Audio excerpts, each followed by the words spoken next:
Congo. Yahweh, Yahweh, batela ni Congo. Yahweh, Yahweh, benisa ni Congo. Yahweh, Yahweh, batela ni Congo.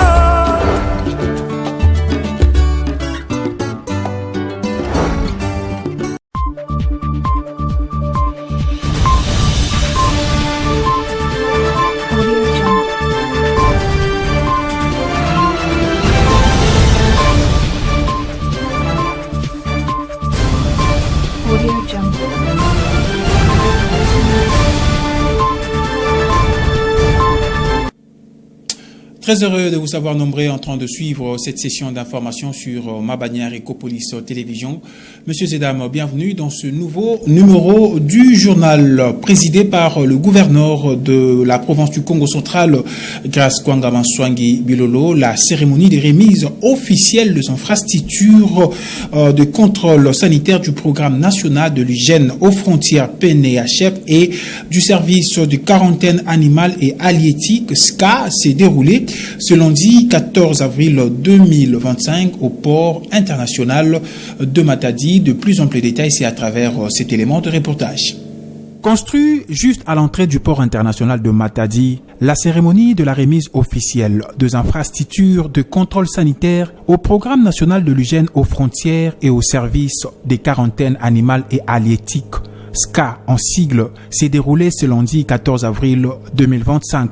En présence du gouverneur de province du Congo central, Grace Kwanga Manswangi Bilolo, son vice, le questeur de l'Assemblée provinciale ainsi que plusieurs autres autorités politico-administratives.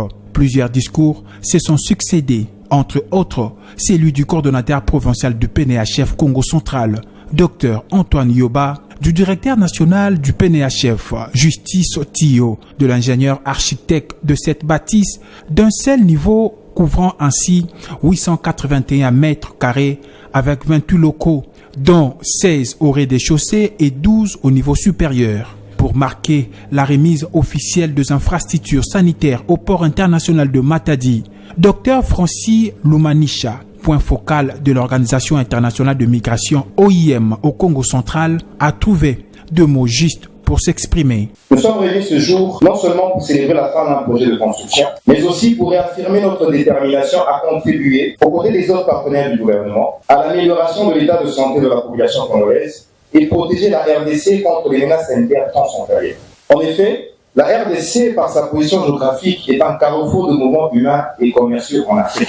Cette réalité, bien que porteuse d'opportunités, nous expose également à des risques sanitaires très importants. C'est dans ce cadre que, dans son mandat de connecter la sécurité sanitaire et la mobilité humaine, l'OIM a eu à signer un accord avec le gouvernement de la RDC. Ces projets ont permis non seulement la construction de cet ouvrage, mais aussi de plusieurs autres acquisitions, telles qu'énumérées par le point focal de l'OIM Congo central. Et non seulement la construction du bâtiment que nous inaugurons aujourd'hui, mais aussi l'obtention de plusieurs autres résultats, à savoir l'élaboration des textes juridiques clés pour la mise en œuvre du règlement sanitaire international, le développement des documents stratégiques, la formation de nombreux personnels sanitaires et non sanitaires, pour ne citer que cela. S'adressant aux bénéficiaires de ce nouveau bâtiment, le ministre provincial de la Santé publique au Congo central, Nwambote Yobila Ovido, a loué cette initiative qui émane du ministère national de la Santé publique et Prévoyance sociale. Ça n'était suivi de l'inauguration officielle de ces bâtiments par le gouverneur de province, Grace Kwanga Bilolo, suivi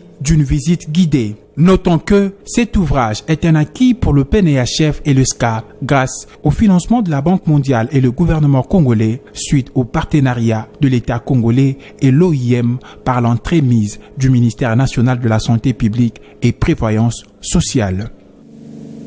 Restons toujours dans ce même registre, messieurs et dames, pour suivre le président de la délégation syndicale du programme national de l'hygiène aux frontières au Congo central, Jean-Pati Kenda, et le docteur Antoine Yoba, coordonnateur du PNHF au Congo central, qui s'était exprimé au micro de nos reporters quant à l'acquisition de cette nouvelle bâtisse de contrôle sanitaire au port international de Matadi. pour le moment, on nous a doté ces bâtiments. Combien ça va vraiment améliorer les conditions de travail, si bien que tout y est. Nous en sommes vraiment honorés, nous sommes fiers et vraiment notre vive reconnaissance à l'endroit de tous les acteurs qui ont contribué pour cette grande bâtisse qui va vraiment faire la fierté de ce grand programme qui est national. Ça ne peut être qu'un sentiment de joie, de bonheur, parce que c'est un grand rêve qui vient d'être réalisé. Hier, c'était sur papier, mais aujourd'hui, nous palpons la réalité. Parce que quand nous parlons de points d'entrée, c'est la première fois que nous ayons un tel bâtiment qui appartient à proprement parler au ministère de la Santé. Je pense que ça doit être utilisé comme il se doit, parce que ces genres de bâtiments ne se construisent pas du jour au lendemain. Donc c'est une opportunité pour nous. Nous devons l'utiliser comme ça devait l'être, parce que ce n'est pas partout à travers le pays qu'on trouve un tel bâtiment. Et puis, tout à fait autre chose, Monsieur Zedam, la promesse non tenue du gouverneur de la province du Congo central, Grace Kwanga Maswangi Bilolo, faite à la population du territoire de Sekebanza le 19 décembre 2024 lors de son itinérance dans la division unique du Bas-Fleuve a fait réagir les habitants de la cité de Kinzanvouété 4 mois après, en dépit des annonces du premier citoyen de la province sur la problématique d'eau, se pose avec acuité. L'état de la route Kinzanvouété vers le chef-lieu du territoire est toujours dans ces états. Le détail dans ces images de Timothée Mvuela, commenté par Pacifique Mwanda. Les travaux vont bientôt débuter dans le territoire de Sekebanza. Nous allons relier notre chef-lieu et la cité de Kinzanvouété. Nous voulons réhabiliter ces tronçons routiers. Nous avons aussi pensé à renforcer les moyens d'approvisionnement en eau ici à Kinzanvouété en construisant plusieurs forages d'eau. Les machines sont déjà disponibles ici à Sekebanza. Cette promesse a été faite le 19 décembre 2024 par le gouverneur de province Grace Kwanga Maswangi Bilolo aux habitants de la cité de Kinzanvouété en particulier et ceux du chef-lieu du territoire de Sekebanza en général. 4 mois plus tard, celle-ci ne s'est jamais réalisée en dépit des assurances du premier citoyen de la province. Nous confirme quelques notables de cette cité phare du territoire de Sekebanza. Au passage du gouverneur, rien n'a été fait. C'était une promesse dans le cadre de son itinérance. Presque dans tous les secteurs, il n'y a pas d'eau.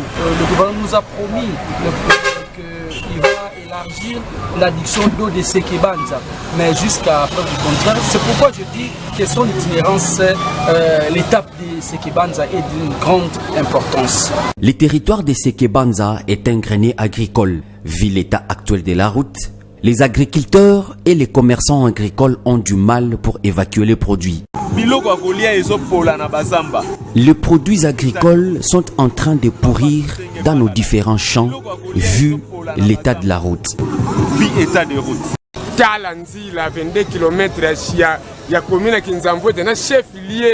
Pensez à cette route, cher gouverneur. L'ancien gouverneur intérimaire, Justin Luemba, a tenté de compacter ces tronçons routiers, mais c'était qu'une solution éphémère.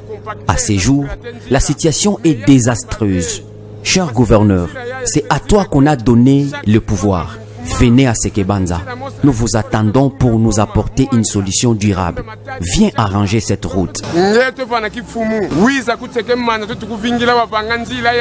Rappelons que cette promesse du gouverneur a été faite pendant son itinérance dans la division unique du Bas-Fleuve.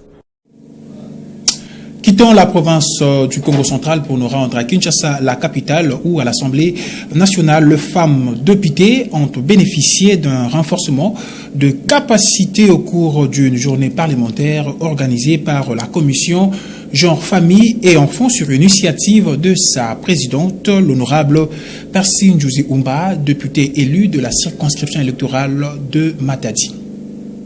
Kinshasa, Palais du Peuple, samedi 5 avril 2025, une journée pas comme les autres.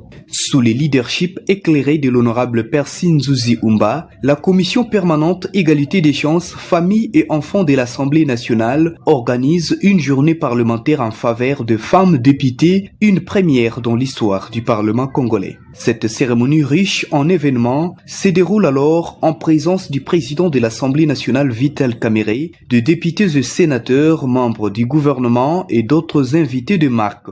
Avec des panélistes de haut calibre, le député femme bénéficie d'un renforcement des capacités autour des pratiques parlementaires pour mieux représenter la base et du rôle à jouer en cette période de conflit. La présidente de la commission égalité des chances famille et enfants, honorable Persine Nzuzi Umba, rend hommage aux femmes députées qui portent la cause des autres dans l'hémicycle et au chef de l'État, Félix-Antoine Tshisekedi Tshilombo, pour la promotion de la femme. Au nom de la commission égalité des chances famille et enfants, nous rendons ainsi hommage aux femmes parlementaires d'hier, d'aujourd'hui, celles qui ont osé lever le coin du voile et démontrer que la contribution de la femme dans cette construction d'une société que nous voulons équilibrer depuis la cellule de base, à savoir la famille, valait et vaut toujours son pesant d'or. Nous ne pouvons pas rendre hommage au leadership féminin sans penser aux champions de la masculinité positive.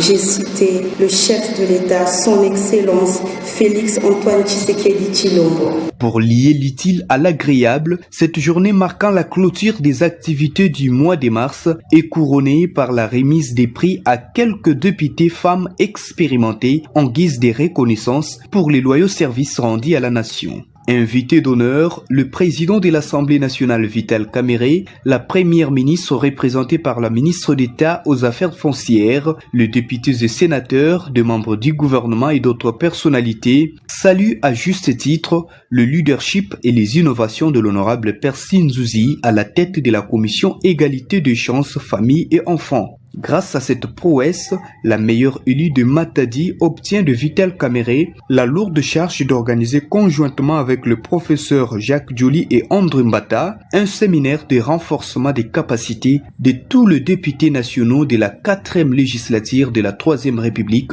durant 3 jours. Toujours à Kinshasa, la capitale, Augustin Matata Mponyo est à nouveau à la barre. Le procès Boukangalonjo refait surface. Il a comparu le lundi 14 avril 2025 à la Cour constitutionnelle, accompagné de ses avocats qui d'ailleurs ont demandé à la Haute Cour de se déclarer incompétente, mais aussi irrécevable l'action du ministère public. Présent dans la salle d'audience, Matata Mponyo s'est défendu en déclarant ce qui suit. La violation massive, flagrante de la Constitution.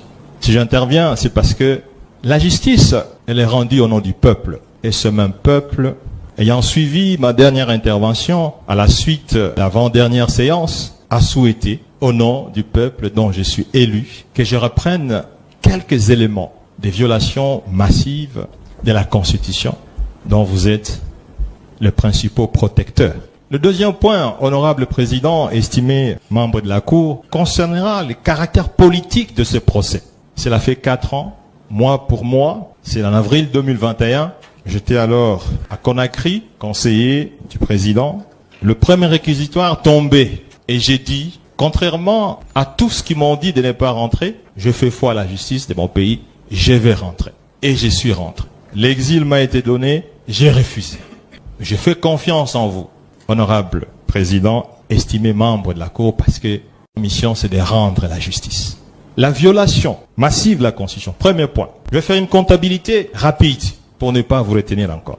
Le procureur général, près la Cour constitutionnelle, pour lancer le processus en avril 2021, demande au Congrès la levée des immunités du sénateur Matata Mponyo Mapon qui est devant vous.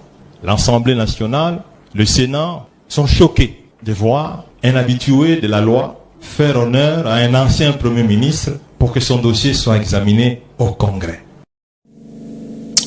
Et c'est la fin complète de cette session d'information. Merci à vous, mesdames et messieurs, de l'avoir suivi et surtout restez branchés sur nos antennes. D'ici là, portez-vous bien et bon début de la semaine.